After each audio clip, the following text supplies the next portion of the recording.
خل مجموعتك تسمع ايش سوى فيهم محمد الحادي. مجموعتك هي اللي تحاسب.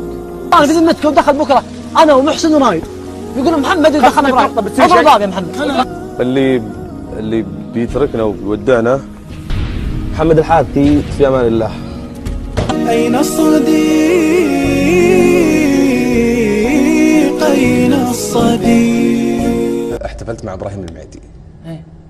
صديق لك ابراهيم؟ اكيد صديق. الحمد لله انه كان صديق لك واحتفلت معه، لانه صعب تحتفل لحالك.